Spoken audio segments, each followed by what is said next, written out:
You're listening to Barbell Logic, the podcast where we talk about what it means to experience strength and how you can use simple, hard, and effective strategies in training and nutrition to improve your life. It starts with meeting you where you are right now and finding lasting solutions. Welcome to the show.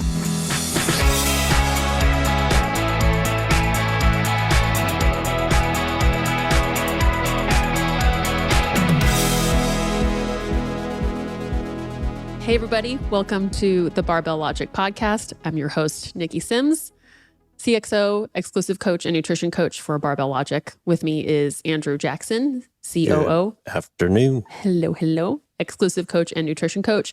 And a third exclusive strength coach and nutrition coach. Trying really hard not to steal Andrew's joke right now, but we've got McGregor back right now. What was your joke from last time, Andrew? I'm completely blanking. It was like, when we have Mac back, we got to call the episode Return of the Mac. Oh, Return of the Mac. That's right. Return of the Mac. Can you loop in? Return of the Mac. Yeah. We'll have to have our producer put that as the intro song instead of our normal Barbell Logic song. So Return of the Mac, really stoked to have you back. It was such a wonderful time. Last opportunity we had to record together. And you bring someone with you. I do, yes. I want to bring in a previous client of mine, not currently a client, but we've been working together for a long time. This is Niel Marr, who is a golf professional, or is it clubber? Do you prefer clubber or shooter? Clubber. And he's a golf professional in the northeast of Scotland. It's Old Meldrum House near Aberdeen. And we've had quite an interesting strength journey and training journey over several years. And I just wanted to welcome him to the show and see what he can bring to the table. Great to be here. Been listening to the podcast for years, and I can't actually believe I'm on it. At least 5 people are going to listen to this episode. Actually, probably times 1,000. You'll need subtitles with 2 Scottish guys on it. Yeah, this could be interesting for sure. Excited to have you on because we get a lot of questions about strength related to golf.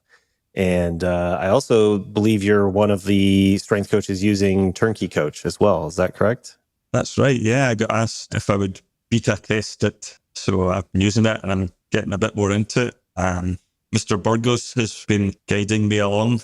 I know a bit about it, obviously, with Mac training me. So it's an amazing system. There's lots of stuff I've got to learn, but it seems like a great way to keep in touch with people and keep them right. So you started before Barbell Logic times. You were playing golf professionally, is that right? Yes, I turned professional in 1989.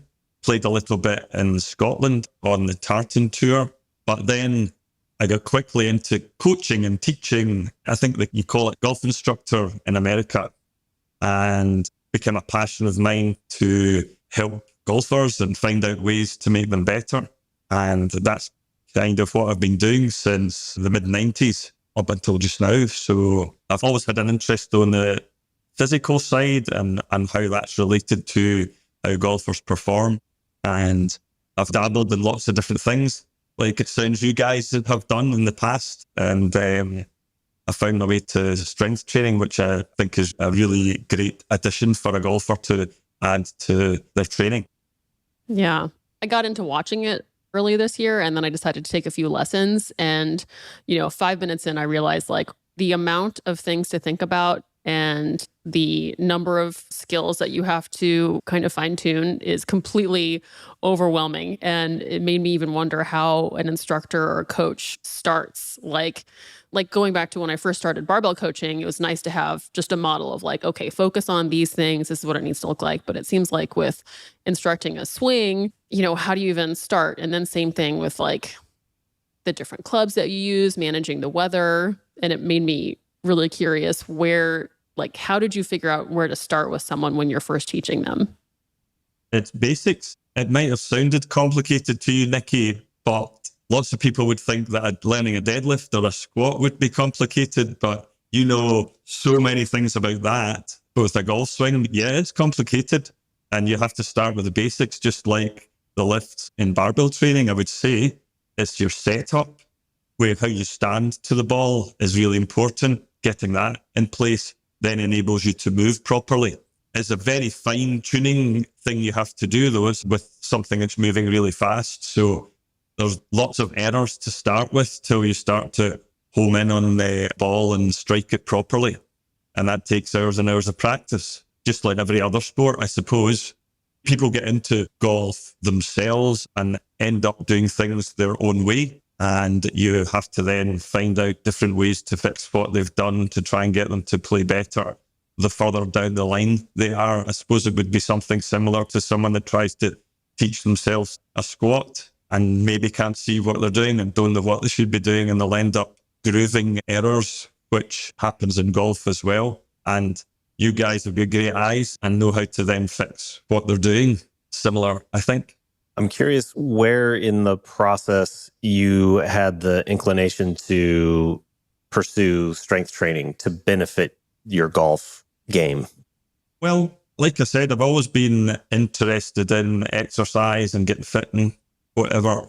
But it would be like, I listened to Mac on the podcast. He was talking about when he was growing up, you'd be skinny and quick and running about and playing soccer. I can remember, actually, I was remembering looking, did you have superstars over there? Sports stars from different sports that had to compete against each other. And I remember they had a part of that they did. Do you remember that? I don't think we had I don't think we had that. That sounds fun. I think you did, but I'm 56 next year, so I think you're all too young to know about that. But they had one of the tests that they got the sports guys to do was squat thrusts and dips, along with other things, cycling and running and all sorts. And my brother and I used to drive my mum and dad mad by trying to do squat thrusts the same time as all these guys, sports guys on the telly, and dips. We had the piano stool beside the piano and we'd be doing dips along with the sports stars. So I exercised from that and probably lots of running and stuff like that. But I always wondered what I should be doing with my golf. That's what I wanted to do. And my granddad, he taught me, or started me off anyway. He put forward to me when I was a teenager, something I think was quite common back in the day, was that if you do weights too much, then you'll become too bulky. And he was saying your range of motion will be less, which I don't think that's that old. I think that's still probably within golf, that people think if they do weights and build up too much muscle, then it's going to affect their swing and not be able to play as well. Yep. British Open champion in 1976 was Johnny Miller, who was fantastic at the time. He was blowing everyone away. And my granddad said that once he'd won that, he was in Utah and built his own house, which ended up building his muscles up too much. And that was the end of his career. So I definitely had that fear imprinted in my head. But obviously Tiger Woods came along and probably guys before him, and you could see how strong he was and what weights he could do. And things are obviously changing in that respect. I was lucky enough to be the Scottish national under-18 boys coach. And part of that program included psychology help, strength and conditioning help. And those guys got all that help. That was in the mid-2000s. I held that position and I saw them doing squats, deadlifts and stuff like that. And I really wanted to do that for myself. But I was very busy traveling with them and never kind of got the time to do it. So one of the guys that I coached went to the States on a scholarship to Louisville. And he came back and he had this book and he said, this is what everybody was doing. And it was squats, bench, deadlift, 5 reps, etc. And I kind of dabbled a bit with that. Eventually, I stopped traveling as much and I thought, I'm really going to get into this, and started reading lots and lots about strength training. And I was then able to buy and I bought some equipment and I listened to the podcast. So this is like 2016, 2017, I think. It's when I turned 50.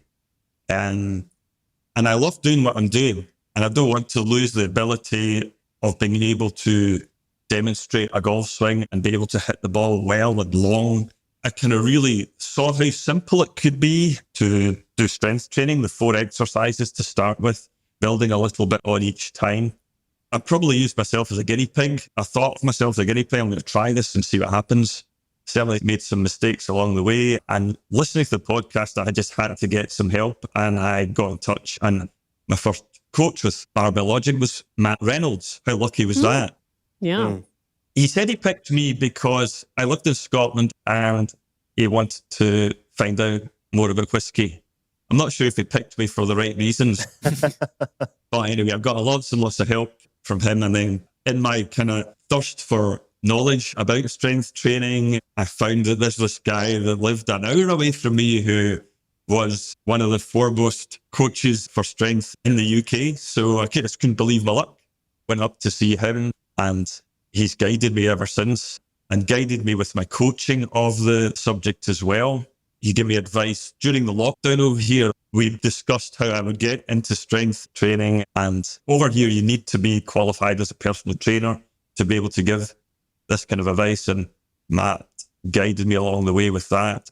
I then kind of got into coaching golfers, hopefully to help them with their golf, less injuries, be able to hit the ball further, and just in their general lifestyle was what motivated me to learn about this. Lots and lots of different things get said to you what you should be doing to be fit for golf. But I think my experience seemed to be that this is the way forward, and I'm enjoying coaching it along with my golf coaching. Yeah, I think it's worth me chiming in a little bit about my experience with Niel, perhaps as a lifter and a coach, because he's provided me some great detail and evidence along the way. And one of the cool things, hopefully we'll touch on later, is this thing called club head speed. And Niel is the expert on this. But he's talking about lifting or starting lifting when he was 50. But he told me a great story about 10 years earlier at the age of 40 when he measured his club head speed for a drive. And I think it came in at 123 miles per hour. And from that point on, he had seen a diminishing return on his club head speed as he went into his 40s. And I think he kind of accepted, well, I'm getting older now and this is what happens. And when we picked up training, obviously he had a background behind him and we carried that forward.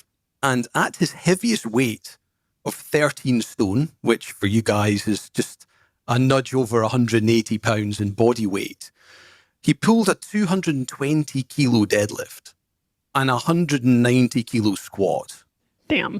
That's good. Yeah. But we don't talk about his bench press.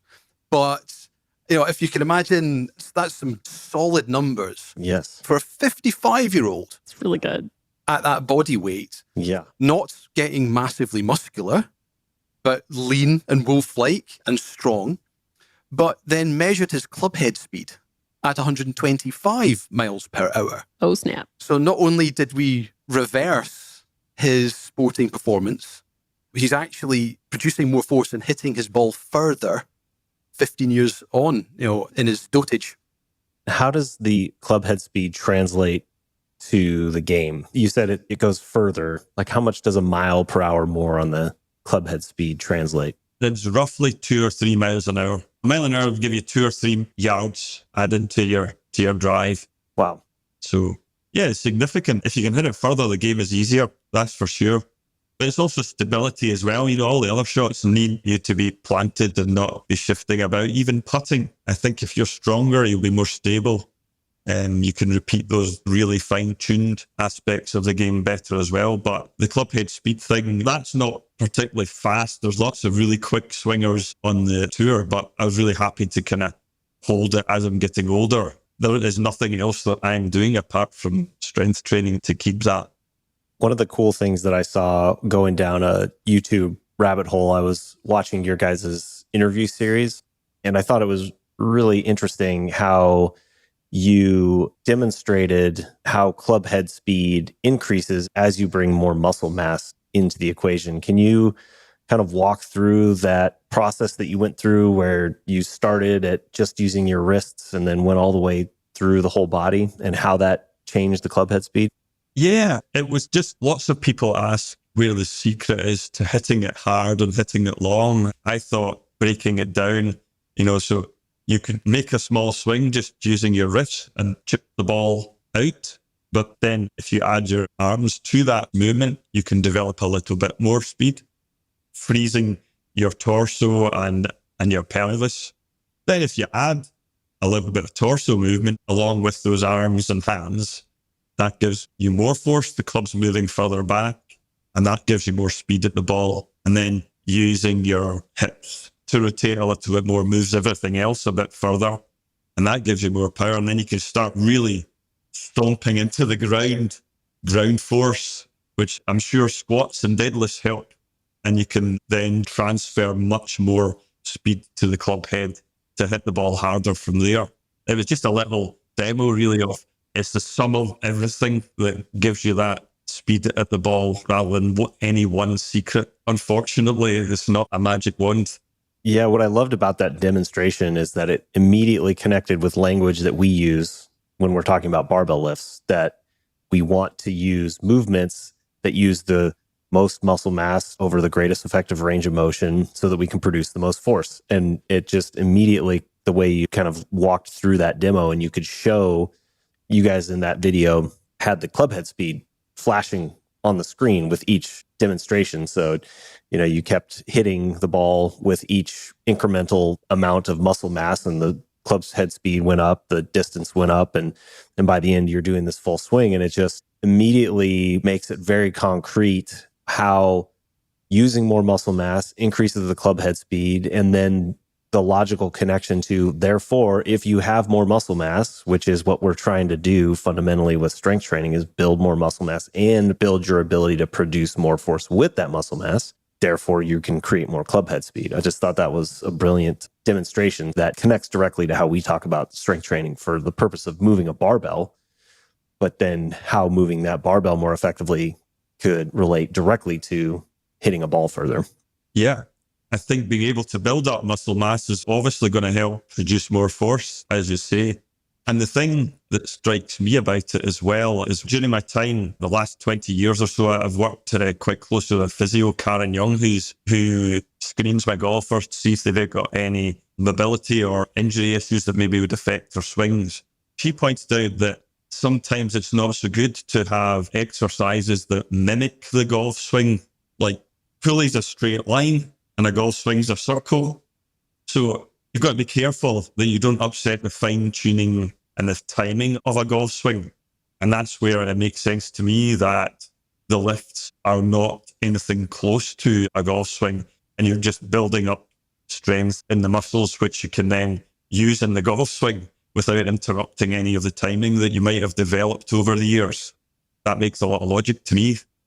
Mac, did you feel like any pressure to change any of the accessories he was doing or any of the main lifts he was doing to make it more specialized, or were you pretty set and like, we're just going to do the program?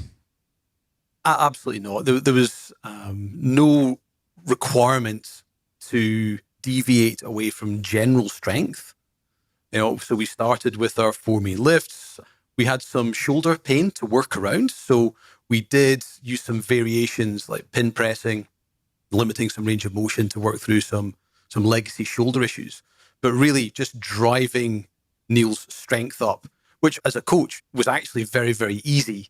Niel is naturally very, very athletic and committed, a great mover. He'd obviously had some experience. I think he was coached by some dude called Reynolds, I think he mentioned, prior to me. So I had a very easy time with Niel on his journey.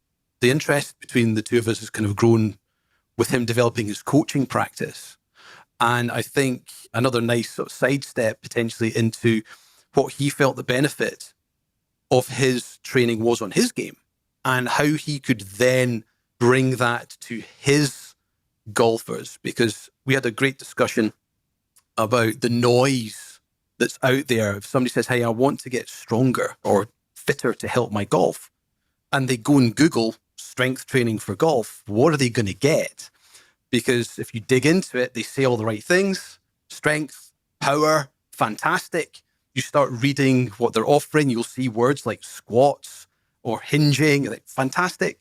And then they'll start saying things like, oh, we're going to do the 10 to 12 rep range. We're going to do that for 4 to 6 weeks. And then we're going to move on to mobility, and we're going to rest during the off season. We're not going to capitalize and train through that. And so Niel was seeing this stuff and seeing what he was doing, and I think has now set his own path and put his own flavor to what he's doing with his people. Would that be accurate, Niel? What do you think? It's the same as any other sport. You see the best in the world doing some fancy stuff, and you maybe think that's what I should be doing. But I really believe that if you can get a foundation of strength, then you could do some fancy stuff later. But why not get strong first before doing any of that? I think sometimes people get it around the wrong way, where they're going to do the fancy stuff with lots of reps before they do any of the strong stuff. So I think foundation and strength is something that's got to be really near the top of what a golfer should be looking at as far as their physical side is concerned. And I've got, again, through Mac's guidance, I've got a few guys and gals coming into my teaching studio, which I've got a couple of racks in, and some older guys and some younger guys, and they're all getting stronger. And I get all the lovely feedback that I heard on the podcast that trainees experience.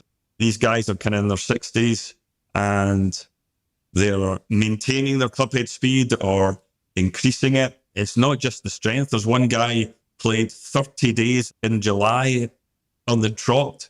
He said there's no way I'd have been able to play 18 holes of golf every single day before. He's been able to keep that up. Definitely faster. One guy, he said his leg used to give way when he's going downstairs. That doesn't happen anymore. He gets a sore neck from reading his iPad in bed at night. That doesn't happen anymore. And it's really lovely to hear things like that, along with their golf getting better as well. They all say their wives say their shapes have changed, which is great as well. So do you lure them in with golf instructing and then make them lift, or do they know what they're getting into? Niki, I heard you on a podcast a while back. I think it was a guy, and it was a cyclist, saying that he wanted to strength train his friends that were cyclists. And you had told him to tell them it was strength training for cycling. Yeah. You just put the gift in a different wrapping paper. So I heard that and ran with it. So it's strength training for golf with a little bit of golf involved. Maybe some fast swings. The guys come along with their golf club and they'll swing, and we've got a radar which tells them how fast they're swinging the club. And a few swishes at that, and then get into the serious stuff for the squats and the deadlifts. Have you experienced that you need to practice a certain amount while getting stronger so that you maintain that timing? You kind of mentioned that the timing was important. I'm curious if you had to incorporate a change to your practice or stay familiar with the swing as you got stronger, or is that just part of the process because you're playing multiple times a week anyways, and so you stay in touch with it? Or is there any special consideration that you have to take into account for getting stronger and playing? I definitely just keep playing every day. I'm teaching people, and I'll be demonstrating swings, and I'll hit some shots myself. I don't play that much now. I'm too busy telling people how to do it rather than playing. Definitely, I hit lots of shots during the course of a week, which would be considered practice. So Yeah, like what would the weekly layout be? Like for one of your clients, is there like an ideal layout of lift this many times, golf this many times? for them, definitely golf is the priority. So it's a question of fitting in the strength training around that. But they all see the benefits of it so much that the ones that have been doing it have stuck at it. So maybe in the summertime, I just try and get something in, and they'll try and come along once a week rather than 2 or 3 times. But then during the off season, it's easier to be a wee bit more consistent, which is obviously easier than not playing as much. It's dark nights and sometimes the courses are closed, they've got snow on them, or it's raining or whatever. So I suppose the guys on the tour are inspirational in that point because they have a tour van that's got a gym on it, and you see videos of them working out during tournaments. It might not be as much when they're actually competing the Thursday, Friday, Saturday, Sunday, but they are getting something in every week. Because it goes backwards if you don't. And particularly as you get older, when you get to my age, then you've definitely got to keep it up. I coach my dad, who is 74. I might be getting that wrong, but he's a retired teacher who now is a borderline full-time golfer. So I've definitely had to navigate around, especially in the summer. He'll have a workout that doesn't quite go as planned and then reveal that he played a round of golf before training. and it just sort of wipes out his legs and his arms for the day. So we tend to have to try to fit the training in during the summer, like you said, around when he's playing. And if he's got plans to play multiple days over the weekend, you know, the lifting takes a little bit of a toll, but he is dedicated to it. And he, for a long time, had shoulder issues with his swing, just kind of a lingering pain in his shoulder that once we started pressing regularly, it cleared up within several months of strength training his upper body. He's definitely committed to it. Yeah, Niki, you need to show me how your golf swing is going, and Andrew as well. I wonder what they look like. Oh my God. I will send you a video and you'll have a lot to look at. Yeah, I'm one of those cases that you talked about where I've been playing. I went to a golf camp when I was probably like 10 or 11, and there was a little par 3 that I would play regularly as a kid. So I'm one of those people that has 40 years of bad swing habits that are going to be tough to correct. One of the first lessons I did, I asked when we were on the driving range, and I asked like, okay, so the next time I'm here at the driving range, what should I focus on? And he was like, I don't actually think you should hit any balls next time. I think maybe just go get a club from like a used sports store and just practice the wrist motion. So it's going well. That didn't sound like much fun. No.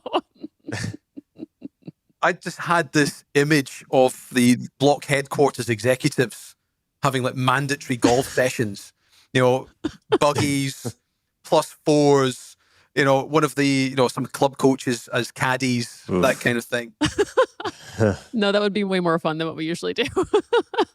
You know, hitting balls at the interns, all that kind of thing. I had to say I've learned a lot from Mac for how I coach people and how I train them. And I've also been lucky to have been on a course with CJ last year, which was really amazing. Really put things into perspective, how much I've got to learn, because I'd love to be a coach with you guys at some point, but I'm a long way from that. But I've done the principles course as well, which has really helped my coaching as well, to add on to what Mac has shown me as well. So I think it's amazing what Barbell Logic do in that respect from the training point of view and education. Really love it, and would love to get into the coaching side of it, give you the confidence to get out there and do it, which I definitely wouldn't have been able to do without you guys, without Mac's help either. Very, very kind. Awesome. Thank you. I'm curious if you've had any interaction between your experience as a coach for golf and as you're getting experience as a strength coach, if there's any interplay there, kind of things that you find benefiting your strength coaching, or vice versa, is your golf coaching benefiting by working on becoming a strength coach? Do you see any kind of interplay there? Yeah, definitely. I think that's called cross-pollination, isn't it? I'm certainly not spot on with it, but this would have been an upper arm before. I now know what it really is, you know? Or Yeah. It's a sleeve cannon. Yeah, so I've now more how the body works, I would say, which has helped my golf coaching. I think from being a golf coach, my coach's eye is probably pretty good, and I can watch someone and see how they move.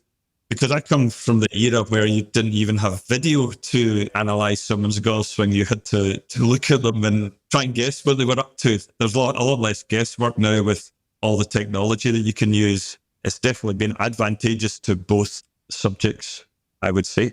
That's cool. Like a good coach, and I think we've said this before, is able to take something really complex and make it feel really simple.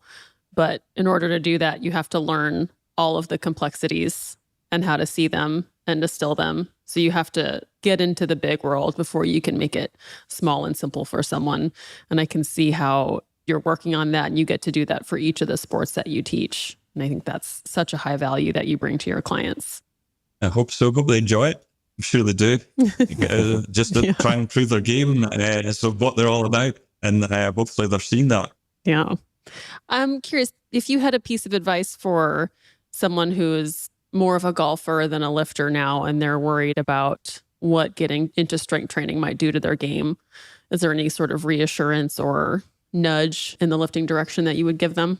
I do think the golfers look at the rack that I've got in the teaching bay, and they see the barbells and the big weights, and they think, well, if that's not for me, it looks serious. But it's like everything else. It's like all other sport, you're building up very, very slowly. You start a very small weight and build up from there.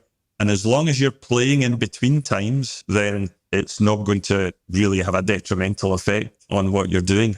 If you're getting coached the right way, definitely, like I say, you're going to be going very smoothly and slowly to learn the technique and add weight very slowly as you go. You can see all walks of life doing strength training from very old to very young. So it's not for the monsters or the meatheads totally. It's for golfers, definitely for golfers, and you're less likely to get injured.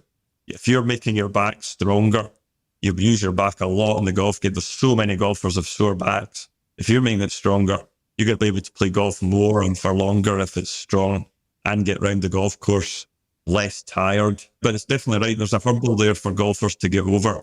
They should just try it out.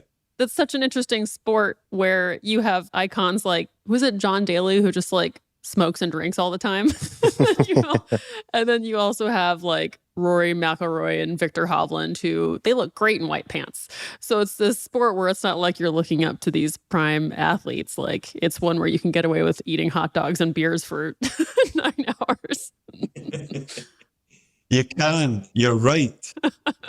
But your life, like you said, your quality of life is not going to be improving for sure. Someone like John Daly, you don't know the genetics that John Daly has to be able to do what he did. He's very talented. Right. The standard golfer isn't as talented as him, and they're going to have to work at it a bit harder than he did. So true. That's a great point. One last question for Mac from the coach's perspective for anybody out there who's looking to coach golfers or has a golfer. Have you had any lessons learned or things that you might do different having worked with Niel for a number of years now? Or is it the same model as with any client?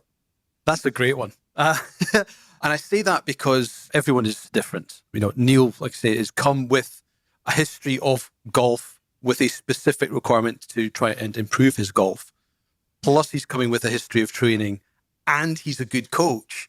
And so with Niel, you know, we didn't need to do anything special, but really paying attention to the sensitivities of each individual lifter. If they're coming from a performance or sporting requirement, there's a good chance that they're packing an injury or discomfort, or they're harboring something that the lifting may expose, which is always an interesting one. When I have someone who comes in, cyclist, golfer, swimmer, whatever, and they start to hurt when things get challenging, often there's this jump to blame the lifting.